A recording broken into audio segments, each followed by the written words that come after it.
Friends, अगर मैं आपसे पूछूं कि इंडिया में पेप्सी कौन बनाता है या कौन बेचता है, तो 90% लोग कहेंगे पेप्सी को। और कौन? गलत जवाब। इंडिया में पेप्सी बनाता और बेचता है एक इंडियन टाइकून, रवि जयपुरिया, और उनकी company Varun beverages limited, VBL. सोचिए, 2016 में अगर किसी ने इस आईपीओ में 15,000 रुपए लगाए होते, तो आज वो पैसा बढ़कर 2.8 लाख से ज्यादा हो चुका होता। ये स्टॉक पिछले 5 साल में 500% रिटर्न दे चुका है।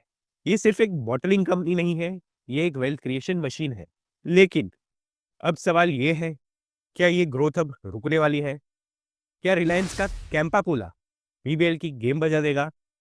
और सबसे इंपॉर्टेंट, क्या करंट प्राइस में इसमें इन्वेस्ट करना चाहिए? Hello friends, I am C Raj Mehta और आज हम करेंगे वरुण बेवरेजेस का कंप्लीट डीप डाइव एनालिसिस।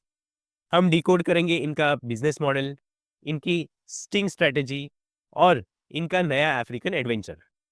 और हाँ, अगर आप स्टॉक मार्केट की इन स्ट्रेटेजीज को गहराई में समझना चाहते हैं और खुद सर्टिफाई होना चाहते हैं, तो मेरे एनआईएसएम सर्टिफाइड कोर्सेज जैसे कि mutual funds, derivatives, AIFs, research analyst वगैरह ज़रूर चेक करें। लिंक डिस्क्रिप्शन में है। तो चलिए शुरू करते हैं। सबसे पहले बिजनेस को समझते हैं। बेवरेज इंडस्ट्री में दो तरह के खिलाड़ी होते हैं। एक होता है ब्रांड ओनर, जैसे कि हमारे केस में पेप्सिको। ये लोग कॉन्सेंट्रेट यानी फॉर्मूला बनाते हैं और मार्केटिंग करते हैं। दूसरा आता है फ्रेंचाइजी बॉटलर, हमारे केस में वीबीएल। ये लोग प्लांट लगाते हैं, बॉटल बनाते हैं, ड्रिंक फिल करते हैं और दुकानों तक पहुंचाते हैं। वीबीएल आज पेप्सिको का दुनिया का सेकेंड लार्जेस्ट फ्रेंचाइजी है। इंडिया में 36 स्टेट्स, यूनियन टेरिटरीज में से 27 स्टेट्स और 7 यूनियन टेरिटरीज के राइट्स वीबीएल के पास है। मतलब कश्मीर से लेके कन्याकुमारी तक अगर कोई पेप्सी खरीद रहा है, तो पैसा वीबीएल के पास जा रहा है। इनका पोर्टफोलियो सिर्फ कोला तक सीमित नहीं है। कार्बोनेट्स जैसे Pepsi, Mountain Dew, 7 up, juices जैसे कि ट्रॉपिकाना स्लाइस, वाटर जैसे कि Aquafina and the game changer sting energy drink, ये सभी वीबीएल बनाता है। और अब ये कंपनी सिर्फ इंडियन नहीं रही, नेपाल, श्रीलंका, मोरक्को और अब 24-25 में इन्होंने साउथ अफ्रीका और कॉन्गो में एंट्री मार दी है। ये अब एक ग्लोबल कंपनी बन चुकी है। इंडस्ट्री की बात करें तो इंडिया अभी भी बहुत प्यासा है। इंडिया में एवरेज आदमी साल में 20 से 25 बॉटल सॉफ्ट ड्रिंक पीता है। यूएसए में ये नंबर 500 है। चाइना में ये 100 से ज्यादा है। इसका मतलब ग्रोथ का रन में अभी भी बहुत लंबा है। जैसे जैसे लोगों की इनकम बढ़ेगी, वो पानी और शरबत की जगह पैकेज ड्रिंक्स पिएंगे, जूसेस पिएंगे। लेकिन रास्ता आसान नहीं है। सबसे बड़ा थ्रेट है रिलायंस का कैंपा कोला। रिलायंस ने 10 रुपए में 200 ml की बोतल लॉन्च करके मार्केट में प्राइस वॉर शुरू कर दिया है। कोको कोला भी चुप नहीं बैठा।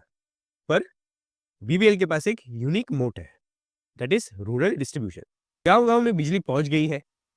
जहां बिजली आई, वहां दुकानदार ने फ्रिज लगाया और उस फ्रिज में क्या रखा? वीबीएल का माउंटेन ड्यू और स्टिंग। वीबीएल ने पिछले कुछ सालों में लाखों विसी कूलर्स दुकानों में लगाए हैं।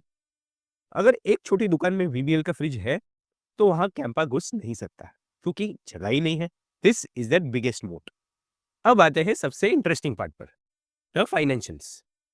वीबीएल के फाइनेंशियल्स किसी रॉकेट से कम नहीं।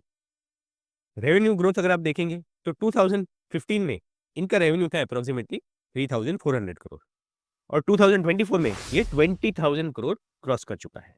ये कंसिस्टेंटली 20-25% कैगर से ग्रो हो रहा है। यहाँ एक सीक्रेट है, वीबीएल सिर्फ सॉफ्ट ड्रिंक नहीं बनाता, वो बॉटल के ढक्कन और प्लास्टिक प्रीफॉर्म भी खुद बनाता है। इसे कहते हैं बैकवर्ड इंटीग्रेशन। इनकी एक सब्सिडरी है लूनारमेक टेक्नोलॉजीज, जो कैप्स बनाती है, प्रीफॉर्म्स बनाती है। इस वजह से इनका मार्जिन कॉम्पिटिटर्स से बेहतर है। इबिटा मार्जिन 18% से बढ़कर अब 23-24% की रेंज में आ गया है।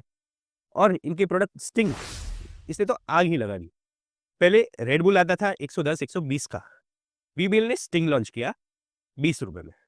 मजदूर, ड्राइवर, स्टूडेंट सबकी पहली पसंद बन गई। और स्टिंग का मार्जिन पेप्सी से ज्यादा है, इसलिए कंपनी का प्रॉफिट तेजी से बढ़ा है।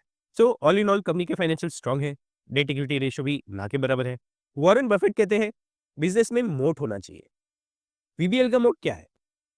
नंबर 1, पेप्सिको के साथ इनका एग्रीमेंट, जो 2039 तक एक्सटेंड हो चुका है।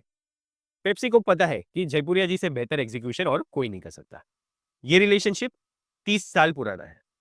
नंबर 2, 40 से ज्यादा प्लांट्स, 2600 से ज्यादा ओन्ड ट्रक्स।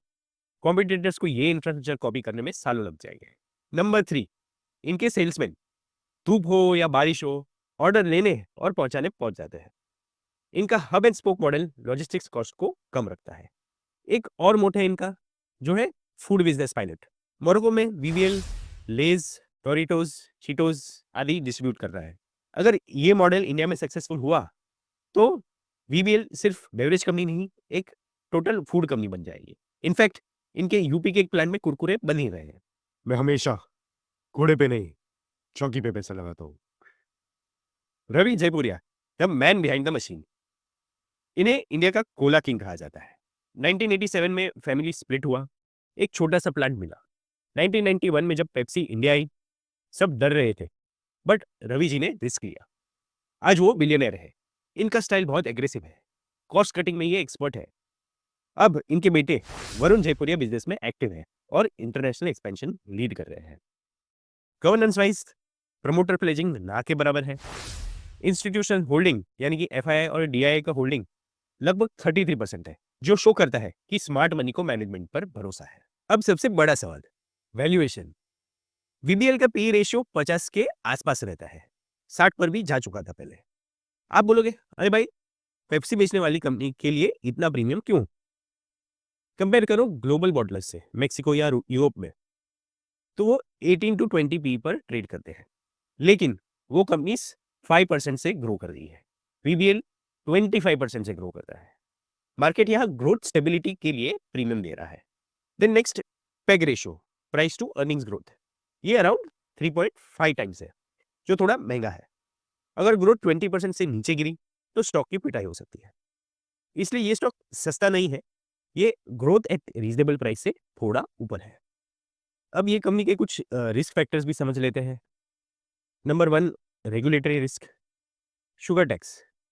अगर कल सरकार ने शुगर टैक्स इंट्रोड्यूस किया, जैसे यूके, मेक्सिको और इवन जिम्बाब्वे में हुआ है, तो डिमांड गिर सकती है। फिलहाल ऐसा कुछ नहीं लग रहा। नंबर 2, काफ़ी लोग हेल्थ कॉन्शियस भी हो रहे हैं। दे आर अवेयर कि ये ड्रिंक्स का कुछ न्यूट्रिशनल वैल्यू नहीं होता। इनफैक्ट शुगर के कारण ये बॉडी को हार्म करता है। So such section of society, they are reducing the consumption of such carbonated drinks. Number 3, मौसम। वीबीएल का बिजनेस मौसम का गुलाम है। जैसे 2025 में बारिश जल्दी आने के कारण इनकी सेल्स पर असर पड़ा था। क्लाइमेट चेंज एक रियल रिस्क है। और number 4, water issues. Water usages को लेकर नेशनल ग्रीन ट्रिब्यूनल ने 2022 में कंपनी पे फाइन्स लगाए थे, जिस पर सुप्रीम कोर्ट ने फिलहाल स्टे लगाया है।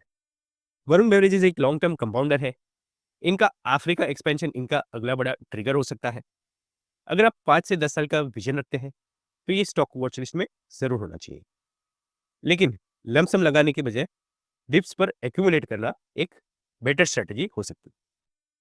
दोस्तों, अगर आप फाइनेंशियल मार्केट्स में अपना करियर बनाना चाहते हैं या अपनी नॉलेज को नेक्स्ट लेवल पर ले जाना चाहते हैं, तो मेरी वेबसाइट carajmehta.graphic.com पर ज़रूर विजिट कीजिए। वहाँ आपको म्यूचुअल फंड्स, कॉमन डेरिवेटिव्स यानी सिप्स, एआईएफ्स, रिसर्च एनालिस्ट जैसे कॉम्प्रिहेंसिव एनालिसिस कोर्स मिलेंगे, जो आपको एग्जाम क्लियर करने और प्रैक्टिकल नॉलेज गेन करने में हेल्प करेंगे। वीडियो पसंद आया हो तो लाइक कीजिए और कमेंट में बताओ, पेप्सी या कोक या पानी, आपका फेवरेट कौन सा है? मिलते हैं अगले वीडियो में। It's all for today friends, thanks for